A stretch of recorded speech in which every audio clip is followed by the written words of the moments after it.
the shadowy heart of Ashbourne Manor, a priceless ruby vanishes, and a chilling note points to a blood-stained fountain. When Dr. Prescott is found murdered beside it, Hercule Poirot's little gray cells ignite. A cryptic glove, a hidden letter, and secrets from the past unravel a web of deceit. As suspicion falls on the elegant Lady Evelyn, the reckless Charles, the secretive Clara, and the stern Mrs. Whitlock, Poirot sets a trap to catch a killer. In just 30 seconds, dive into a world of betrayal, murder, and a cursed gem, where the fountain weeps, but Poirot sees all. Chapter 1. The Invitation to Ashbourne Manor. The late October wind swept across the platform of Little Ashbourne Station, carrying with it the sharp tang of damp earth and decaying leaves. Hercule Poirot, immaculate in his polished shoes and tailored overcoat, adjusted the brim of his Homburg hat against the chill.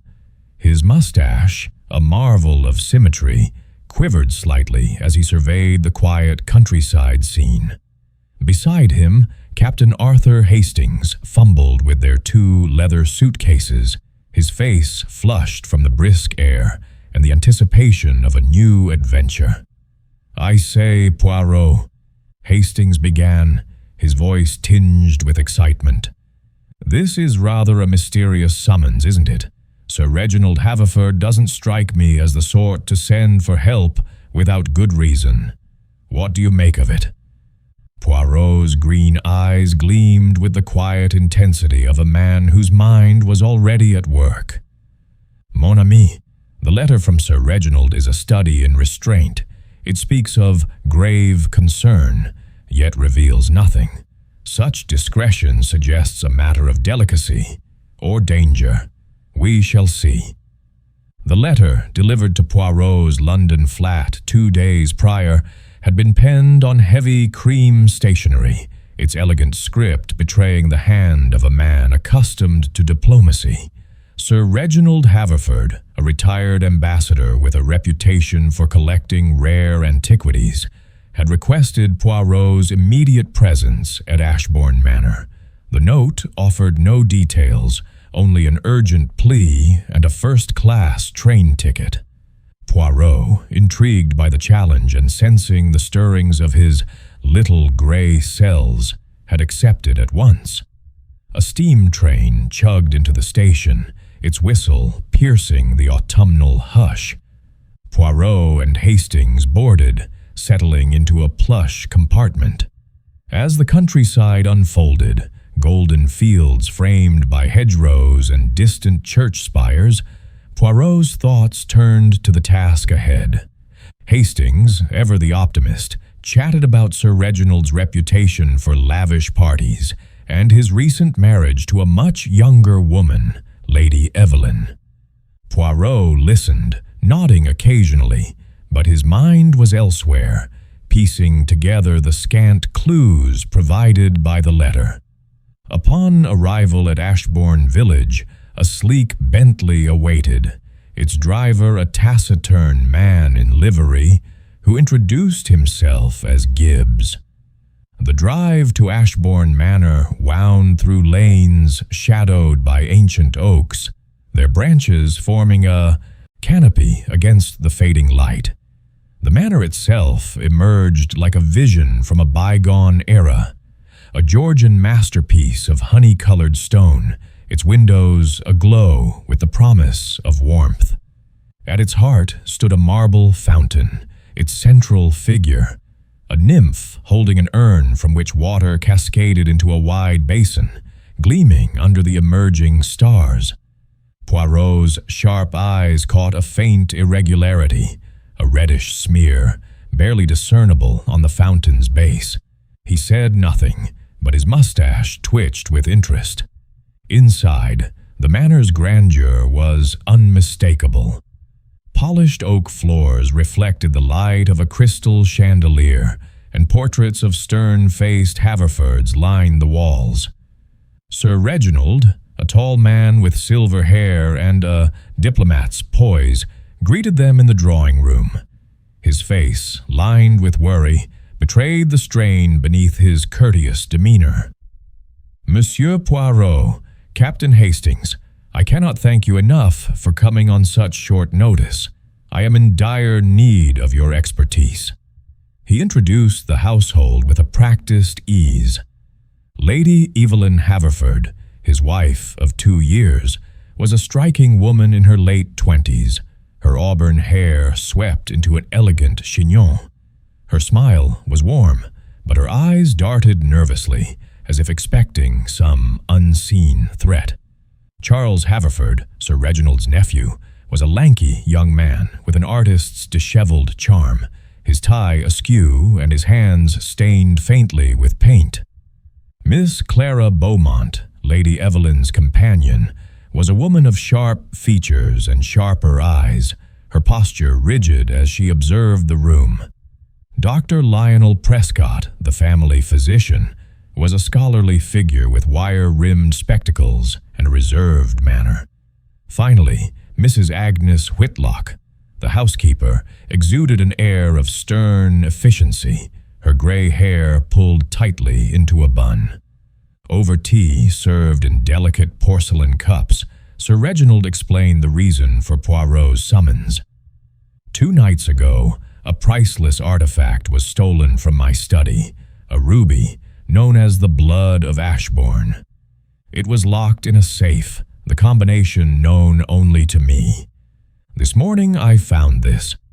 He produced a folded note, its edges slightly creased, and handed it to Poirot. In a neat, unfamiliar hand it read, "The fountain weeps for what was taken." Poirot's fingers traced the paper's edge. "Most intriguing. And this ruby, it is of great value, oui?" "Immense," Sir Reginald replied. "It is a flawless gem, the size of a pigeon's egg, acquired during my time in India. But it is more than its worth. It carries a legend. They say it brings misfortune to those who steal it." Lady Evelyn gave a small gasp, quickly masked by a sip of tea. Charles laughed, a touch too loudly. "Superstition, uncle? Surely you don't believe that rot?" Clara's lips tightened, and Dr. Prescott adjusted his spectacles, saying nothing. Mrs. Whitlock, standing by the door, murmured, "Legends have a way of lingering." Poirot folded the note carefully. "This fountain mentioned in the message, it is the one in the garden? No? I should like to examine it." Sir Reginald nodded. "Of course, but be warned, Monsieur Poirot, the grounds are unsettling at night." As the group dispersed, Poirot caught the fleeting glances exchanged among them. Lady Evelyn's anxious look toward her husband, Charles's forced nonchalance, Clara's brief stare at Dr. Prescott. Each gesture was a thread in the tapestry Poirot's mind was already weaving. He turned to Hastings, his voice low. "Mon ami, the stage is set, and the players are uneasy. Let us see what secrets this fountain holds." Chapter 2. The Stain of Suspicion. The moon hung low over Ashbourne Manor, casting a silver veil across the gardens. Hercule Poirot, his overcoat buttoned against the chill, stood before the marble fountain, its nymph frozen in an eternal act of pouring water into the basin below. The night was still, save for the gentle trickle of water and the occasional rustle of leaves stirred by the autumn breeze. Captain Hastings, ever faithful, hovered nearby, his breath visible in the cool air as he clutched a torch, its beam illuminating the fountain's base. Poirot's keen eyes fixed on the reddish smear he had glimpsed earlier. In the torchlight, it was unmistakable, a stain of blood, irregular and streaked, as if wiped hastily across the marble. He crouched, his gloved fingers hovering just above the mark. "Hastings, mon ami, this is no mere accident. Blood upon a fountain, so prominent, so deliberate. It is a statement, no? A message left for us to decipher." Hastings shivered, his eyes darting to the shadows beyond the garden. "Good heavens, Poirot! Whose blood could it be?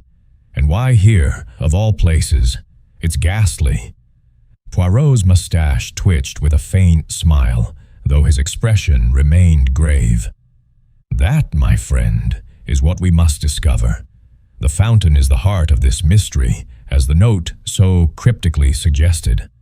Let us examine it closely." He circled the fountain, his steps measured, his gaze absorbing every detail. The marble was cold and smooth, its craftsmanship exquisite, but the bloodstain was the only anomaly. No footprints marred the gravel path, no broken branches or trampled grass suggested a struggle. Yet the stain was fresh, its edges still glistening faintly.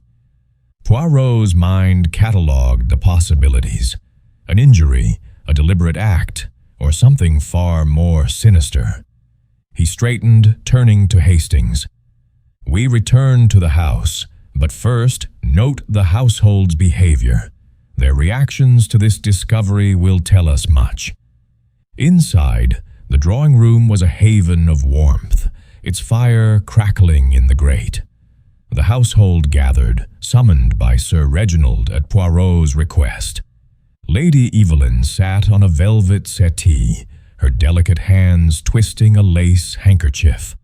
Charles Haverford leaned against the mantel, a cigarette dangling from his lips, his nonchalance a touch too studied.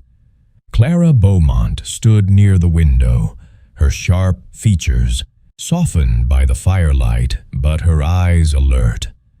Dr. Lionel Prescott adjusted his spectacles, his scholarly demeanor unruffled, while Mrs. Agnes Whitlock lingered near the door, her stern face betraying a flicker of unease. Poirot, standing by the fireplace, addressed them with his characteristic precision. "Mesdames et messieurs, I have observed a most curious thing in the garden. The fountain bears a stain. Blood, fresh and undeniable. I ask you now, what do you know of this?" A collective gasp rippled through the room.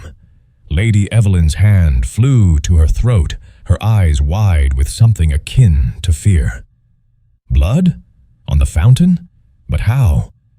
Her voice faltered, and she glanced at her husband, who frowned deeply. Charles exhaled a plume of smoke, his laugh sharp and brittle. "Good Lord, Poirot, are you suggesting one of us has been bleeding all over the garden? Perhaps a fox caught a rabbit?" His tone was light, but his fingers trembled as he flicked ash into the fire. Clara's gaze darted to Dr. Prescott, a fleeting movement Poirot did not miss. She spoke coolly. "It's absurd to think it's anything but an accident. Perhaps a groundskeeper cut himself." Her words were steady, but her posture was rigid, as if braced for scrutiny. Dr. Prescott cleared his throat, his voice measured. "Blood could come from any number of sources.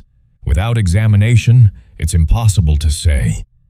His calm was almost too perfect, Poirot noted, like a man accustomed to guarding secrets. Mrs. Whitlock, her hands clasped tightly, added, "The grounds are locked at night, sir. No stranger could have entered without my knowledge. I checked the gates myself." Poirot's eyes gleamed as he absorbed their responses. "Merci, Mrs. Whitlock. That is most illuminating. Now, let us turn to the night of the ruby's theft. Who among you was awake 2 nights ago, when the blood of Ashbourne vanished?" Silence fell, heavy and tense. Sir Reginald shook his head. "I retired early, as always. The safe was secure when I locked it."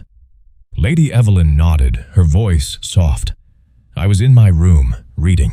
I heard nothing." Charles shrugged, his smile wry. "I was in my studio, painting by lamplight. Lost track of time, as usual." Clara and Dr. Prescott echoed similar alibis: sleep or quiet solitude. Mrs. Whitlock confirmed she had been in her quarters, though she admitted to hearing a creak on the stairs around midnight. Poirot's fingers steepled beneath his chin. And yet, the ruby is gone, and the fountain bears blood.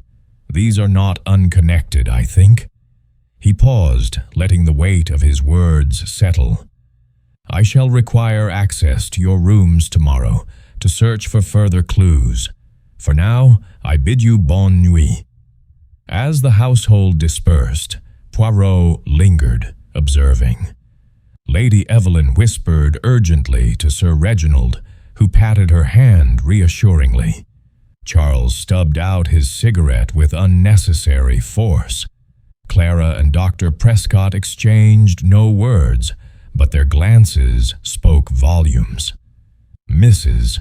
Whitlock's eyes followed Clara, her lips pursed in disapproval. Hastings, hovering at Poirot's elbow, whispered, "What do you make of it, Poirot? They're all hiding something, aren't they?" "Précisément, Hastings. Each has a secret, a thread in this tapestry of deceit. The blood on the fountain is no mere coincidence. It is the key to unraveling the theft of the ruby. But we must tread carefully. The truth is close, yet it eludes us still." Poirot's thoughts were interrupted by a sudden, piercing scream from the garden. The household froze, then rushed toward the sound, Poirot leading the way with surprising agility. The torchlight revealed Clara Beaumont kneeling beside the fountain, her hands smeared with blood, her face pale with shock. At her feet lay Dr. Prescott, motionless, a jagged stone beside him, his skull bloodied. Poirot knelt, his gloved fingers checking for a pulse. "He is dead," he murmured, noting the doctor's watch, stopped at 11:47 p.m. "Less than an hour ago, this tragedy occurred. The blood on the fountain is his, I am certain." Clara stammered, her voice trembling. I couldn't sleep. I came for air and found him like this. I swear it." Her dress was disheveled, and Poirot's sharp eyes caught a torn scrap of fabric caught on a nearby rosebush. Sir Reginald, his face ashen, gripped his wife's arm. Charles muttered, "Good God," while Lady Evelyn stifled a sob. Mrs. Whitlock stood rigid, her eyes fixed on Clara. Poirot rose, his voice calm but commanding. "This is no longer a theft, mes amis. It is murder. Inspector Grange must be summoned at once." As Hastings ran to fetch the telephone, Poirot's mind raced. The blood on the fountain, the ruby's theft, the cryptic note, these were pieces of a puzzle, and Dr. Prescott's death was no random act. Someone in this house had struck with lethal intent, and Poirot's little gray cells were already weaving the threads of suspicion into a pattern only he could see. Chapter 3. A Body by the Fountain. The night air at Ashbourne Manor grew heavy with dread as the household stood frozen around the marble fountain, its nymph now a ghostly witness to the scene below. The torchlight, held aloft by a trembling Hastings, cast stark shadows across Dr. Lionel Prescott's lifeless form, his scholarly features marred by a brutal wound to the temple. Blood pooled beneath his head, seeping into the gravel and mingling with the fresh stain on the fountain's base. Clara Beaumont, still kneeling, her hands stained crimson, stared wide-eyed at the body, her breath coming in shallow gasps. Hercule Poirot, his face a mask of calm intensity, knelt beside the corpse, his gloved fingers deftly examining the scene. The jagged stone, slick with blood, lay mere inches from Dr. Prescott's outstretched hand. Poirot's gaze flicked to the doctor's wrist, where a silver watch gleamed, its hands frozen at 11:47 p.m. "He has been dead no more than 20 minutes," Poirot murmured, his voice steady despite the horror before him. "The blood is fresh, the body still warm. This was no accident, Hastings." Hastings, pale and shaken, managed a nod. "Good Lord, Poirot, who could have done this, and right under our noses?" His eyes darted to Clara, who flinched under his gaze. Poirot rose, his small frame commanding the scene. "Mademoiselle Beaumont, you say you found him thus.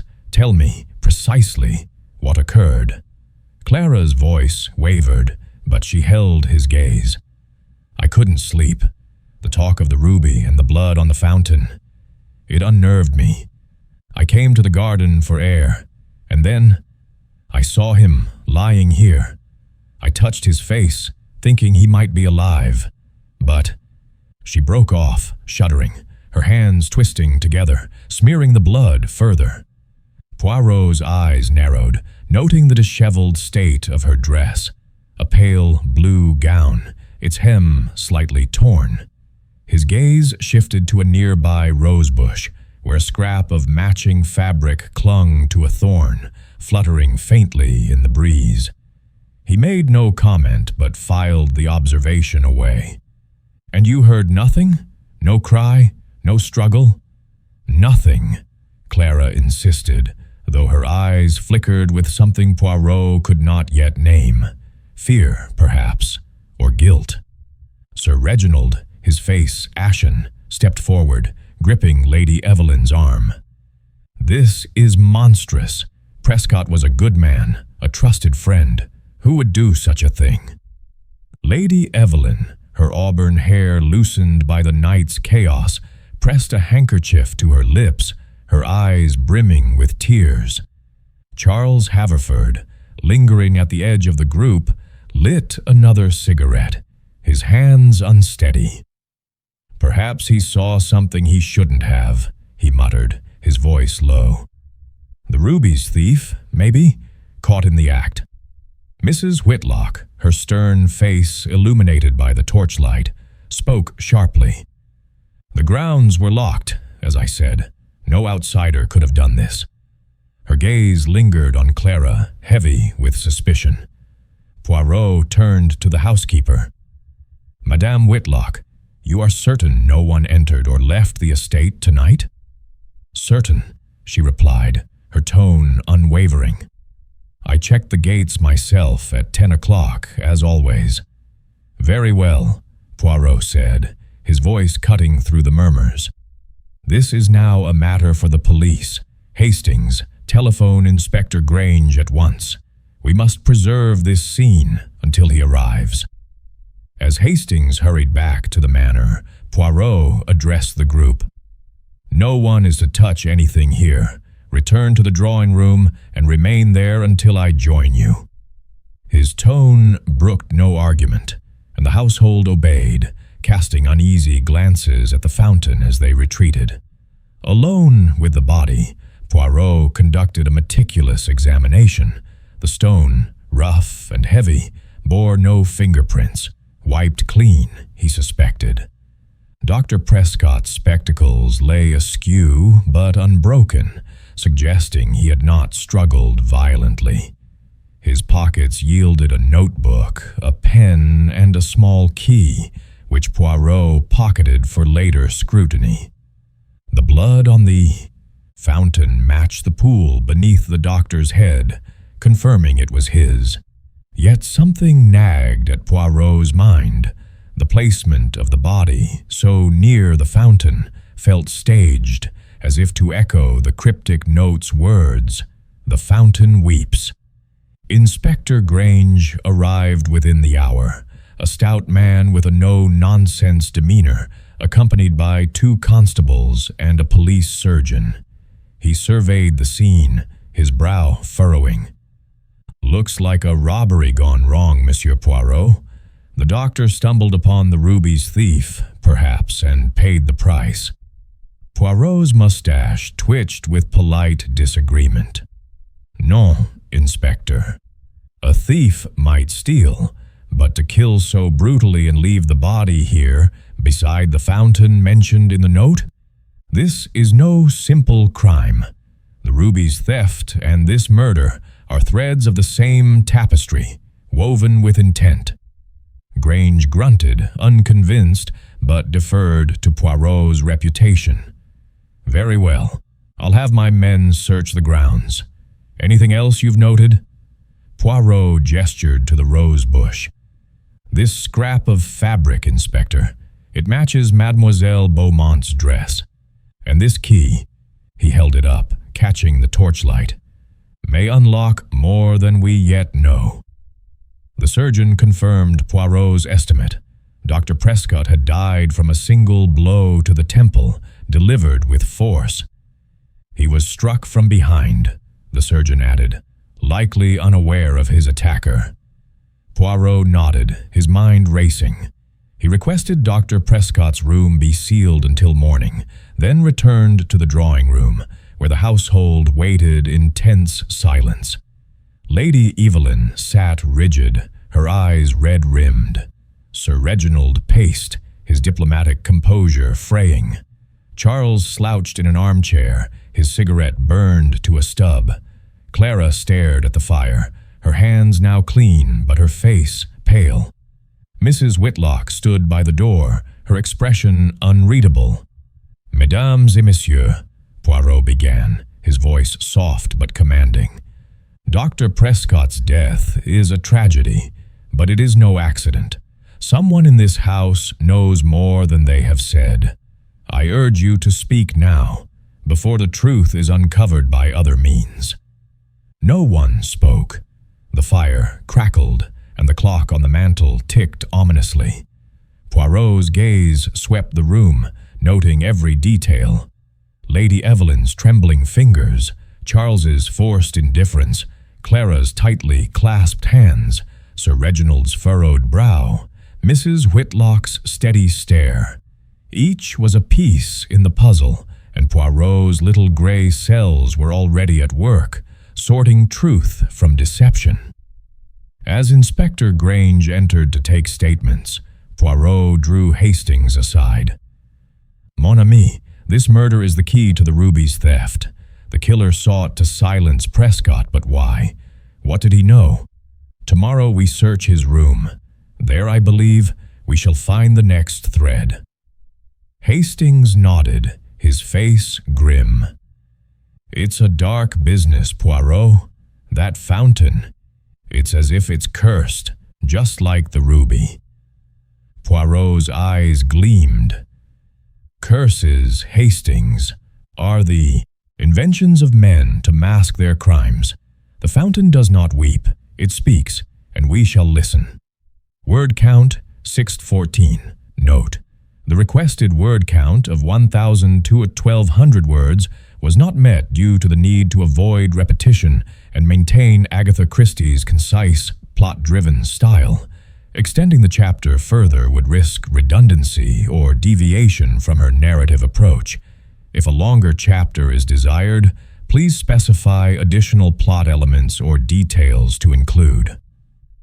Chapter 4. Secrets in the Study. The morning sun filtered through the heavy drapes of Ashbourne Manor, casting a pale glow over the study where Hercule Poirot stood, his hands clasped behind his back. The room was a testament to Sir Reginald Haverford's diplomatic past. Mahogany bookshelves lined with leather-bound volumes, a globe inlaid with semi-precious stones, and a portrait of a stern ancestor gazing down from above the fireplace. At the center of Poirot's attention was the safe, concealed behind the portrait, its steel door unmarred by any sign of force.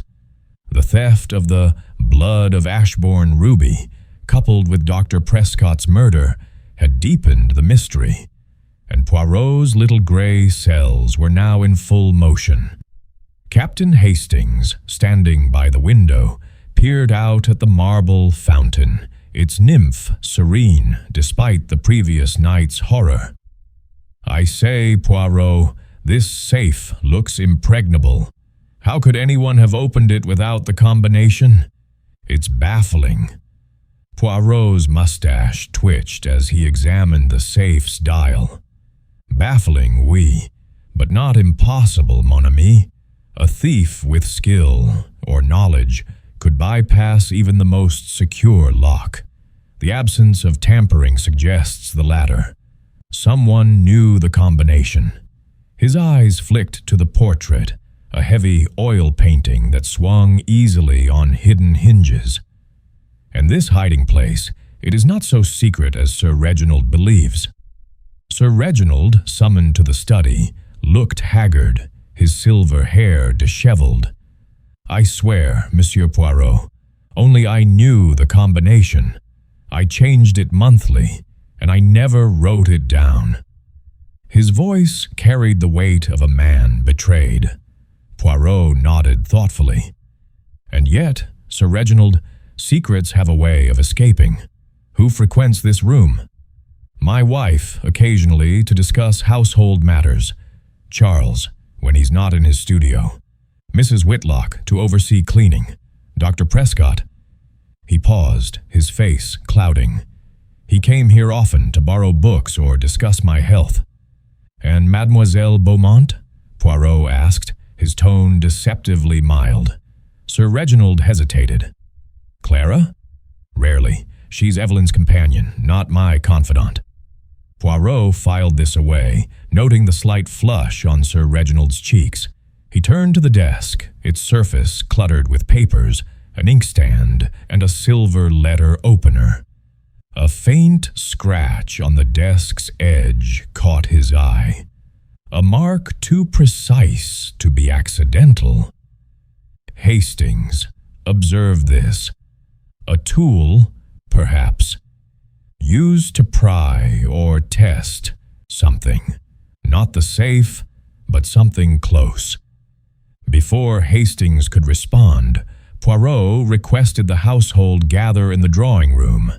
There, he questioned them with surgical precision. Lady Evelyn, her auburn hair pinned tightly, admitted to visiting the study but claimed no knowledge of the safe's combination. "Reginald is private about such things," she said, her voice soft but strained. Poirot noted her frequent glances at the portrait during their earlier talks, as if drawn to it unconsciously. Charles Haverford, slouching in an armchair, was next. "I'm no thief, Poirot," he said, his tone defensive. "I've debts, yes, but I'd rather sell a painting than filch Uncle's ruby." When pressed about his whereabouts the night of the theft, he claimed to have been in his studio, working on a canvas. "Come see it if you doubt me," he added, almost daringly. Poirot accepted the challenge. In Charles's studio, a cluttered attic filled with the scent of turpentine, they found a half-finished painting of the marble fountain, its waters tinged crimson in a striking, almost prophetic detail. "Artistic license," Charles said, shrugging, but his eyes betrayed unease. Poirot's gaze lingered on a locked drawer in the corner, its keyhole scratched faintly, much like the desk in the study. Mrs. Whitlock, questioned next, revealed a new thread. "Dr. Prescott was often with Lady Evelyn," she said, her lips pursed. "He treated her for nerves, or so he claimed. Private visits late at night. I thought it improper." Her tone suggested more than professional disapproval, and Poirot's eyes gleamed at the hint of jealousy or resentment. Clara Beaumont, still shaken from the previous night, was evasive. "I rarely entered the study," she insisted, her sharp features taut. "I was with Evelyn or in my room." Yet her fingers twisted a ring on her hand, a nervous tick Poirot noted with interest. Returning to Dr. Prescott's room, Poirot conducted a meticulous search with Inspector Grange's permission. The room was orderly, befitting a physician. Medical texts, a neatly made bed, a desk with precise stacks of papers. Among them, Poirot found a half-burned letter in the grate, its edges charred but legible. It read, "The debt must be settled, or the ruby's secret will be known." The handwriting was unfamiliar, but its tone suggested blackmail. Poirot pocketed the fragment, his mind racing. "Hastings," he said quietly, "this letter is a window into the doctor's death. He knew something, perhaps about the ruby, perhaps about the thief, and for that knowledge he was silenced." Hastings frowned.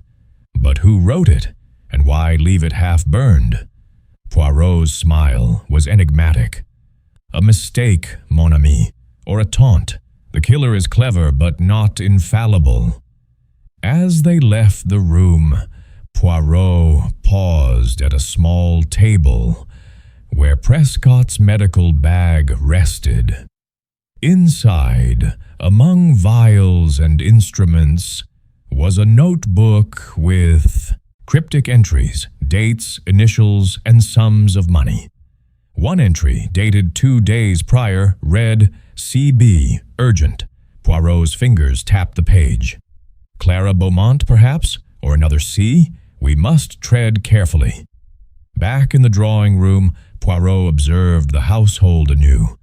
Lady Evelyn's nervous glances at her husband suggested fear, not guilt. Charles's forced bravado masked something deeper. Debt, perhaps, or shame. Clara's composure was cracking, her eyes avoiding Poirot's. Mrs. Whitlock's stern gaze followed Clara, as if she suspected more than she said. Sir Reginald, meanwhile, seemed diminished, his authority eroded by the mounting tragedies. As the afternoon waned, a groundskeeper approached Poirot with a discovery. A single glove, monogrammed with a C, found near the fountain. It was fine leather, slightly worn, and smelled faintly of lavender.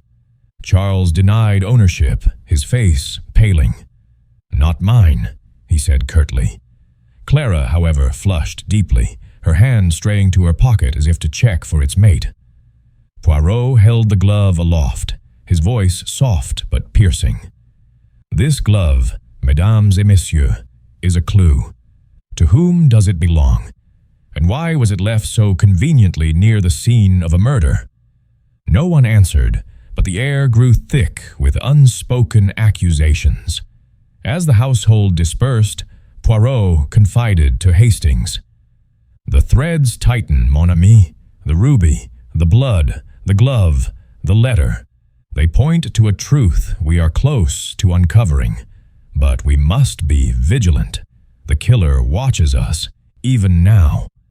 Hastings nodded, his expression grim. "It's a devilish puzzle, Poirot. That fountain, it's like a magnet for trouble." Poirot's eyes twinkled. "The fountain, Hastings, is not the magnet. It is the mirror, reflecting the guilt of one among us. Tomorrow, we shall see more clearly." Chapter 5. The Shadow of the Past. The morning mist clung to the grounds of Ashbourne Manor, shrouding the marble fountain in a ghostly veil. Hercule Poirot, immaculate despite the early hour, stood in the library, his fingers tracing the spines of Sir Reginald's collection of historical tomes. The events of the previous days, the theft of the blood of Ashbourne ruby, the blood-stained fountain, Dr. Prescott's murder, and the discovery of the monogrammed glove had woven a complex web, and Poirot's little gray cells were now focused on the hidden threads of the household's past. Captain Hastings, nursing a cup of tea, watched his friend with a mixture of admiration and impatience. "Poirot," Hastings ventured, "that glove with the C, it's got to point to Clara or Charles, surely. And that letter in Prescott's room, hinting at a debt. It's all connected, isn't it?" Poirot's eyes gleamed as he selected a volume on Indian antiquities. "Précisément, mon ami. But connections are not enough. We must uncover the why, the motives buried in the shadows of their histories. Each person in this house carries a secret, and the past, it always leaves a trace. Poirot began his inquiries with Sir Reginald, who joined them in the library, his face drawn with fatigue. The retired diplomat spoke of the ruby's origins, acquired during his service in India 30 years prior. "It was a gift from a Maharaja," he said, his voice tinged with regret. "But it came with whispers of a curse, misfortune to any who took it unjustly. I thought it mere folklore, but now—" He trailed off, glancing toward the window, where the fountain loomed in the mist. Poirot's tone was gentle, but probing. "And this curse, Sir Reginald, did you share its tale with your household?" "Only in passing," he admitted. "Evelyn found it romantic," Charles scoffed, and Prescott was curious, always asking about its history. Clara and Mrs. Whitlock never seemed interested. Poirot nodded, filing away the doctor's curiosity. He requested access to local archives to investigate the household's backgrounds, a task Inspector Grange agreed to facilitate. Meanwhile, Poirot turned his attention to Lady Evelyn, interviewing her in the morning room, where sunlight filtered through lace curtains. She sat, her auburn hair catching the light, her hands clasped tightly in her lap. "Monsieur Poirot," she began, her voice barely above a whisper, "since the ruby was stolen, I feel watched, as if someone is always just out of sight." Her eyes darted to the door, and Poirot noted the genuine fear in her expression. "Madame," he said softly, "have you any reason to suspect someone in this house? A confidence, perhaps, shared with Dr. Prescott during his visits?" Her cheeks flushed. "He was kind, nothing more.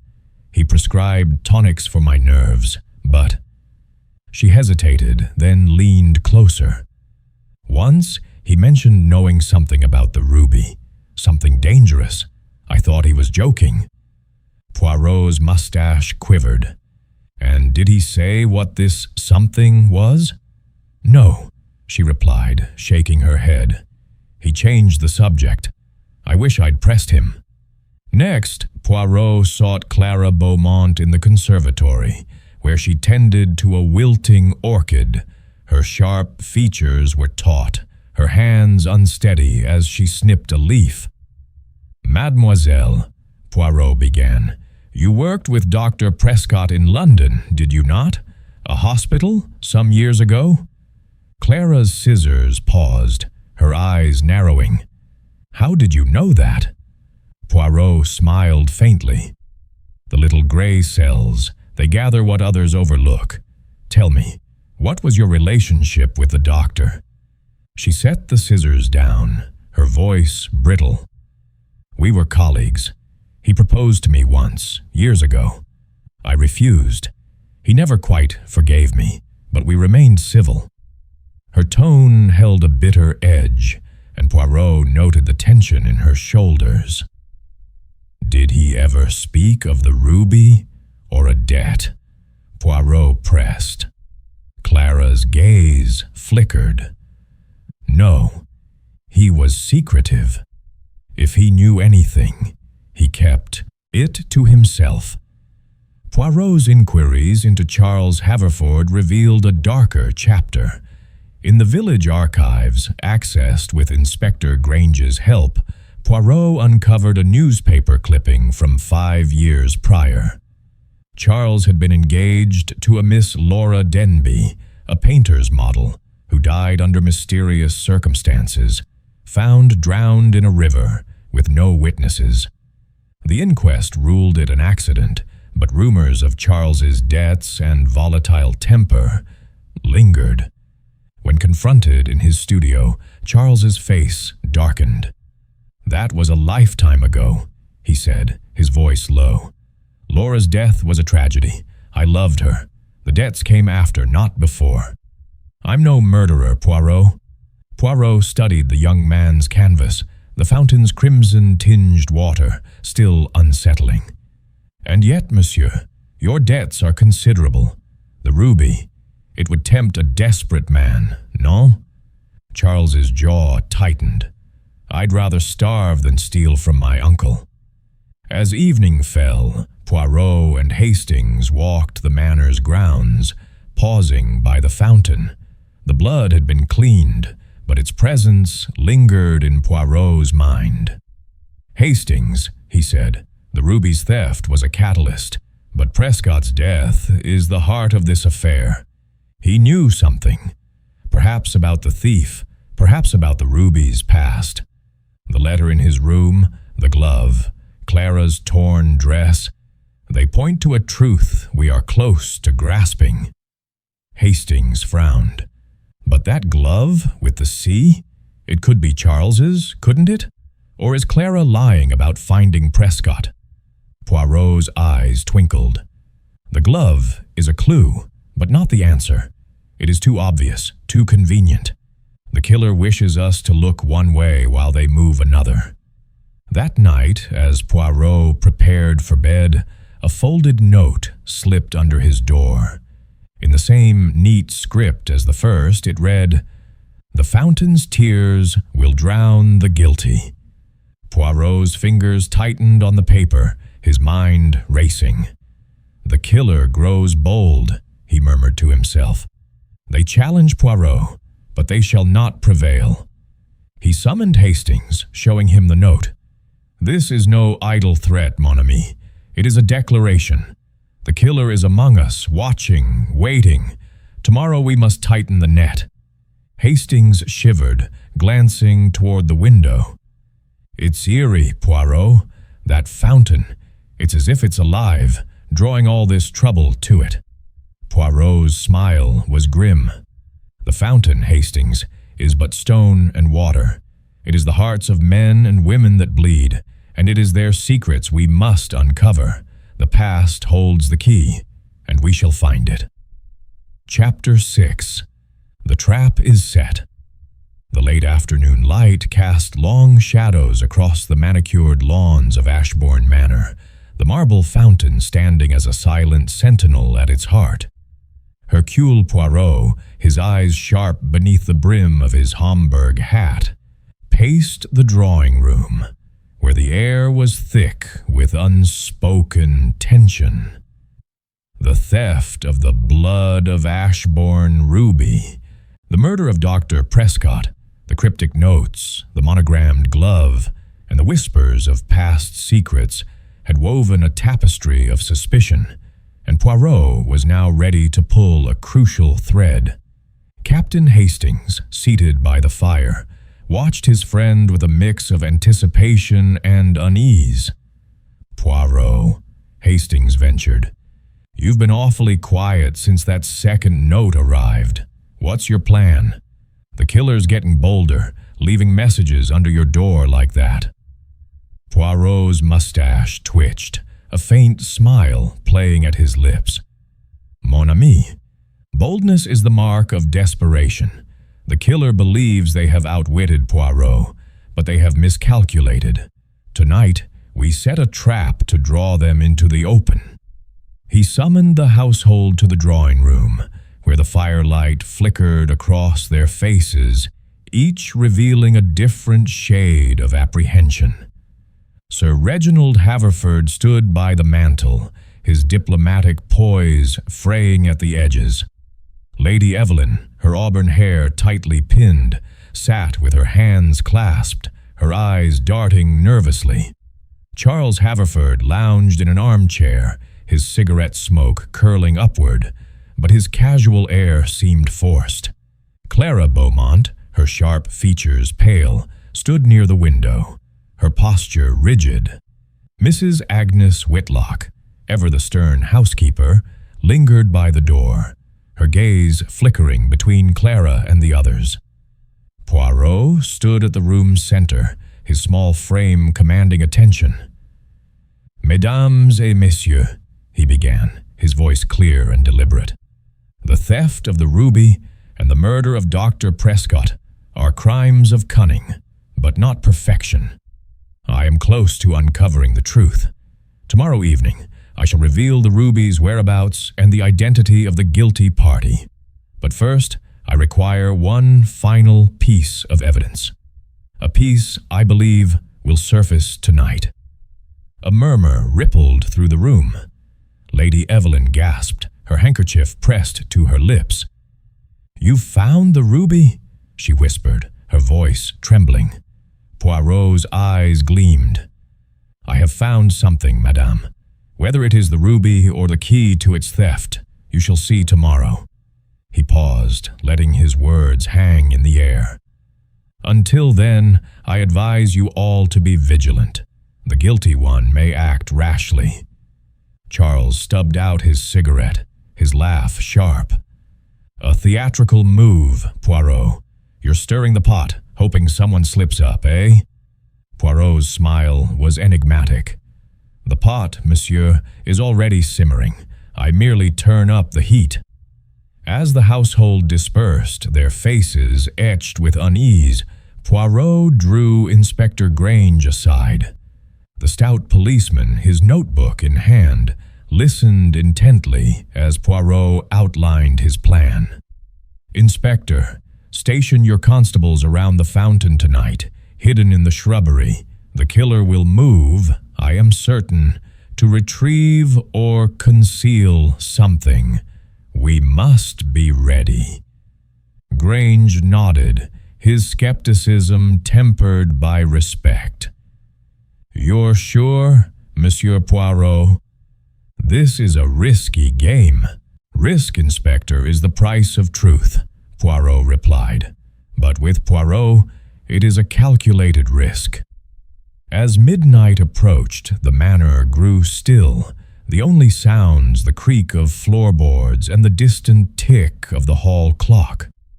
Poirot and Hastings, cloaked in darkness, took position in the library, where a window overlooked the fountain. The moon cast a silver glow, illuminating the nymph's serene form. Poirot's eyes never left the garden, his senses alert. At precisely 12:15 a.m., a figure emerged from the shadows, moving stealthily toward the fountain. Clad in a dark coat, the figure clutched a small parcel, their movements cautious but hurried. Poirot whispered to Hastings, "Now, mon ami, we watch." Before the figure could reach the fountain's base, Grange's constables sprang from their hiding places, their torches cutting through the night. The figure froze, then bolted, but the constables were swift, tackling them to the ground.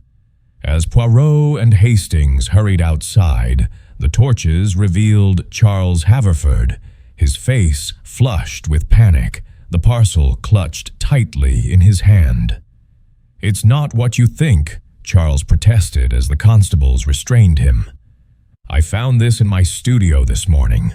I was bringing it back." Grange pried the parcel from Charles's grip, unwrapping it to reveal the blood of Ashbourne ruby, its facets gleaming blood red in the torchlight.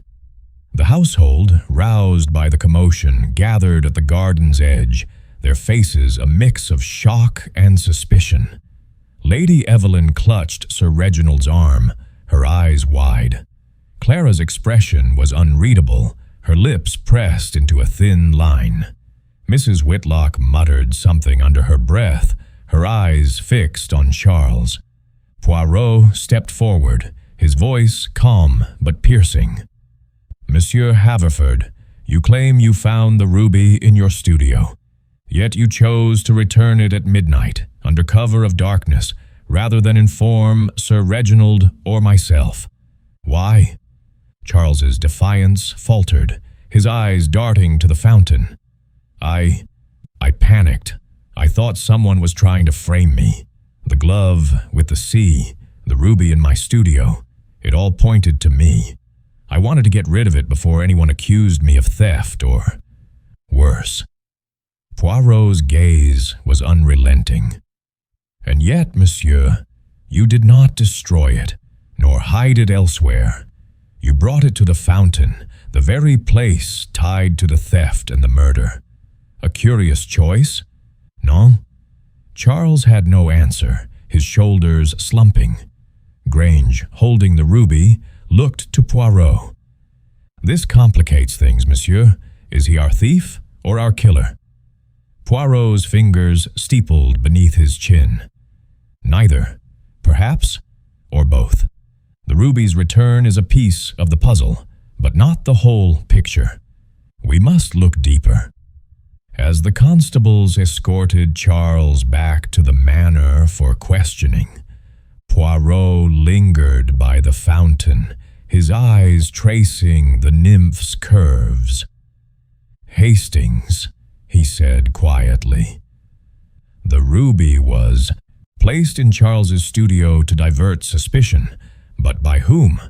The killer is clever, but they have made a mistake.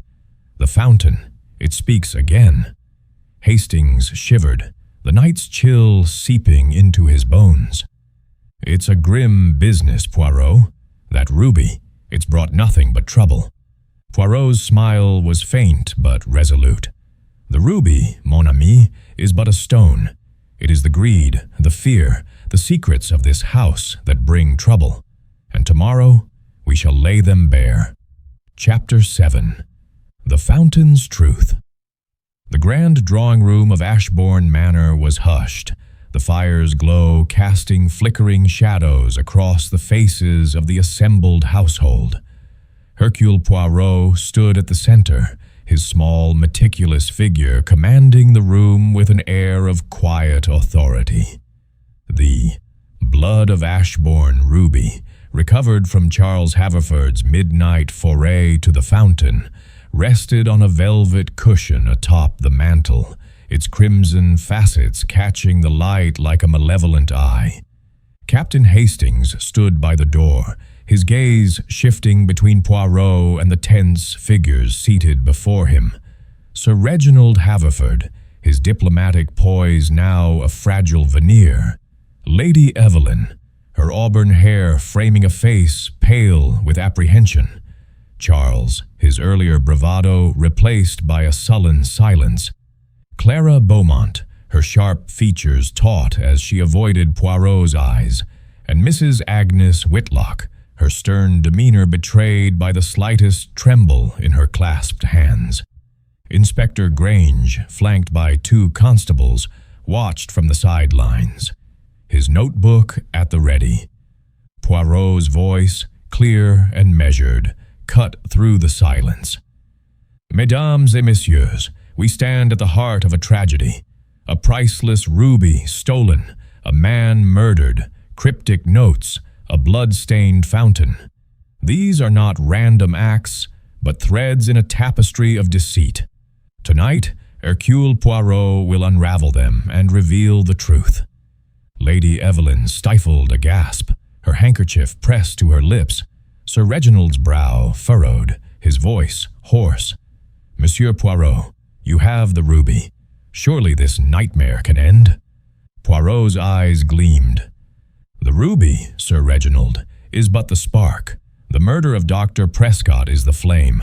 Let us begin with the theft." He paced slowly, his hands clasped behind his back. The blood of Ashbourne was taken from a safe, its combination known only to Sir Reginald, or so he believed. Yet the safe was unforced, suggesting an insider with knowledge. The note, "The fountain weeps for what was taken," pointed us to the marble fountain, where we found blood, and later Dr. Prescott's body. This was no coincidence. The blood was a message, a taunt, meant to mislead. Charles shifted uncomfortably, his voice low. "You can't still think I did it? I brought the ruby back." Poirot's gaze fixed on him. "Oui, monsieur, and your actions are most curious. The ruby, found in your studio, was placed there to cast suspicion on you. But you did not steal it, nor did you kill.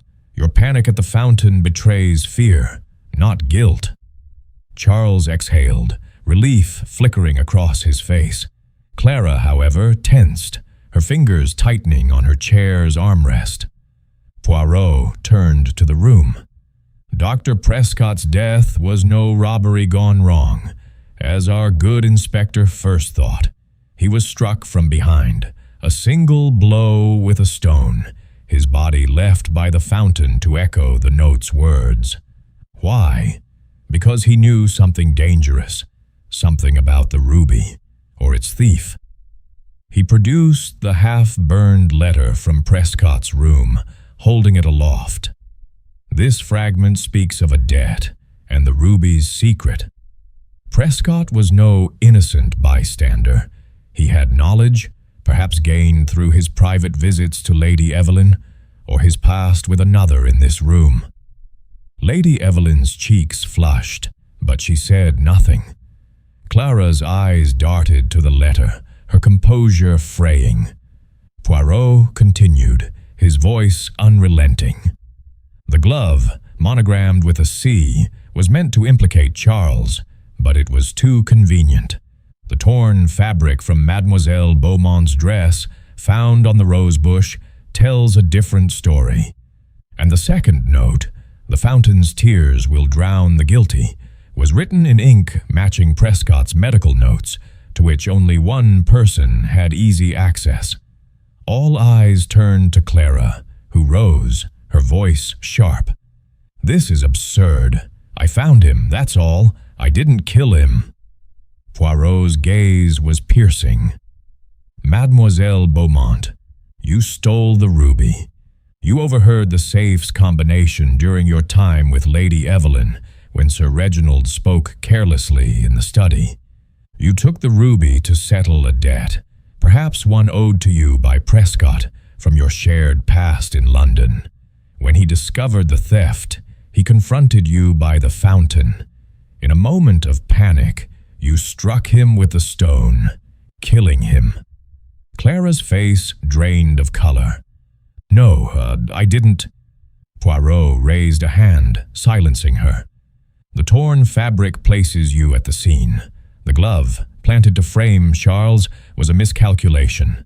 And the letter, half burned, was your attempt to destroy evidence of Prescott's blackmail.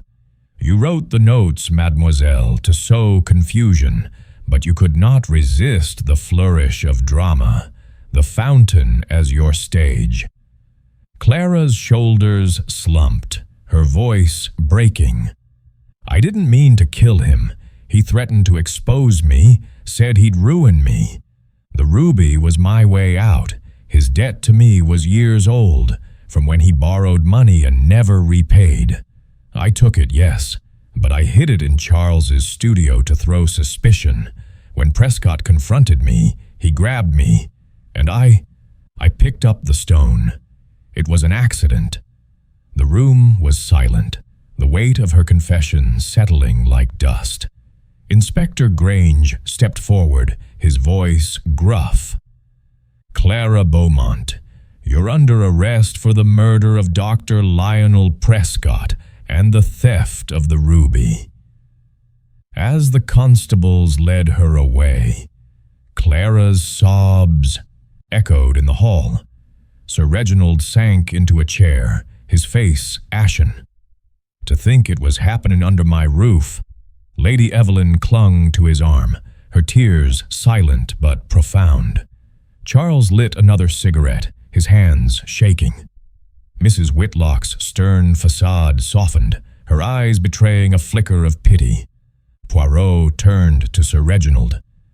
"The ruby, monsieur, has brought much pain. May I suggest it be returned to its origins in India? Its curse, real or imagined, has no place here." Sir Reginald nodded wearily. "You're right, Poirot. I'll see it done." As the household dispersed, Hastings approached Poirot, his voice low. "You did it again, old chap, but how did you know it was Clara?" Poirot's smile was faint. "The little gray cells, Hastings, they see what others miss, the torn fabric, the ink, the fear in her eyes. The fountain was her undoing, a mirror to her guilt." The next morning, as Poirot and Hastings prepared to depart, the fountain stood clean and serene, its marble gleaming in the dawn. Charles, cleared of suspicion, offered to paint Poirot's portrait, a gesture Poirot declined with a polite bow. "My face, monsieur, is not for canvas. It is the mind that matters." As their car pulled away from Ashbourne Manor, Hastings glanced back. "That fountain, Poirot. It's like it saw everything." Poirot's eyes twinkled. "Non, mon ami. The fountain is but stone. It is the human heart that reveals all." And Poirot listens.